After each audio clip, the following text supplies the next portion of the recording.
Saudi ಅರೇಬಿಯಾದಲ್ಲಿ ಭಾರತದ ಪ್ರಧಾನಿ ನರೇಂದ್ರ ಮೋದಿ ಅವರಿಗೆ ಪೂರ್ಣ ಪ್ರಮಾಣದಲ್ಲಿ ಗೌರವ ಮತ್ತು ಭದ್ರತೆ ನೀಡಲಾಗುತ್ತಿದೆ. ಸೌದಿ ಅರೇಬಿಯಾ ನಾಡಿಗೆ ಭೇಟಿ ನೀಡಿದ ನರೇಂದ್ರ ಮೋದಿ ಅವರಿಗೆ ಅಲ್ಲಿನ ಯುದ್ಧ ವಿಮಾನಗಳು ಸ್ವಾಗತ ಮಾಡಿವೆ. ನರೇಂದ್ರ ಮೋದಿ ಪ್ರಯಾಣಿಸುತ್ತಿದ್ದ ವಿಮಾನವು ಜೆದ್ದಾ ಮೂಲಕ ಸೌದಿ ವಾಯು ಭಾಗವನ್ನು ಪ್ರವೇಶಿಸುತ್ತಿದ್ದಂತೆಯೇ F-15 ಫೈಟರ್ ಜೆಟ್ಗಳು ಜೊತೆಗೆ ಬಂದಿವೆ. ಉಪರಾಷ್ಟ್ರಪತಿ ಜಗದೀಪ್ ಧನ್ಕರ್ ಅವರು ಸಾಂವಿಧಾನಿಕ ಅಧಿಕಾರಿಯೊಬ್ಬರು ಮಾತನಾಡುವ ಪ್ರತಿಯೊಂದು ಪದವು ಅತ್ಯುನ್ನತ ರಾಷ್ಟ್ರೀಯ ಹಿತಾಸಕ್ತಿಯಿಂದ ಮಾರ್ಗದರ್ಶಿಸಲ್ಪಡುತ್ತದೆ ಎಂದು ಪ್ರತಿಪಾದಿಸಿದರು.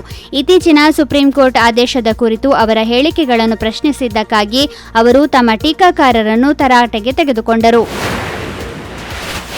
ಭಾರತದ ಪ್ರವಾಸದಲ್ಲಿರುವ ಅಮೆರಿಕ ಉಪಾಧ್ಯಕ್ಷ JD ವ್ಯಾನ್ಸ್ ಕುಟುಂಬ ಅರಮನೆಗಳ ನಗರ ರಾಜಸ್ಥಾನದ ಜೈಪುರಕ್ಕೆ ಭೇಟಿ ನೀಡಿದೆ.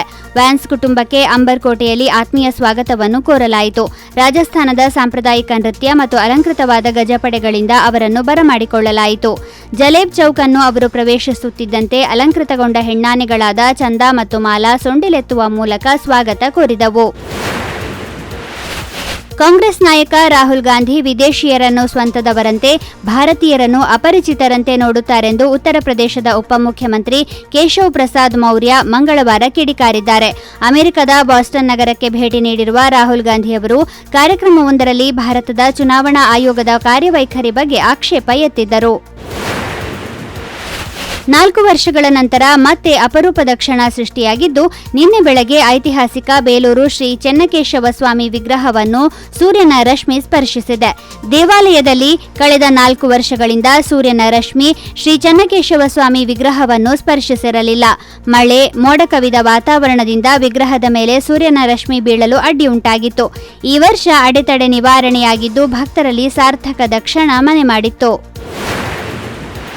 ಕಿಯೋನಿಕ್ಸ್ ಸಂಸ್ಥೆಯ ಟೆಂಡರ್ ಪ್ರಕ್ರಿಯೆಯನ್ನು ಸರಳೀಕರಣಗೊಳಿಸಲು ಹಾಗೂ ಪಾರದರ್ಶಕತೆಯನ್ನು ಕಾಪಾಡಿಕೊಳ್ಳುವ ನಿಟ್ಟಿನಲ್ಲಿ e-commerce portal ಅನಾವರಣಗೊಳಿಸಲಾಗಿದೆ.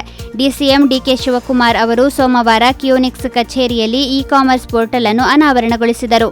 E-commerce portal tender ಪ್ರಕ್ರಿಯೆಯನ್ನು ಸರಳೀಕರಣಗೊಳಿಸಲು ಹಾಗೂ ಪಾರದರ್ಶಕತೆಯನ್ನು ಕಾಪಾಡಿಕೊಳ್ಳುವ ನಿಟ್ಟಿನಲ್ಲಿ ಸಂಪೂರ್ಣ ಪ್ರಕ್ರಿಯೆಯನ್ನು ಡಿಜಿಟಲೀಕರಣಗೊಳಿಸಲಾಗುತ್ತಿದೆ.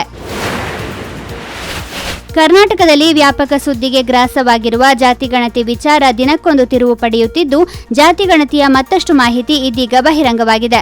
2015ರ ಸಮೀಕ್ಷೆಯಲ್ಲಿ ಈಗಾಗಲೇ ಜನಸಂಖ್ಯೆಗಳ ಲೆಕ್ಕಾಚಾರ ಬಯಲಾಗಿದ್ದು, ಯಾವ್ಯಾವ ಸಮುದಾಯ ಎಷ್ಟೆಷ್ಟು ಹೆಚ್ಚಾಗಿದೆ ಎಂಬ ಸಂಗತಿ ಬಯಲಾಗಿದೆ.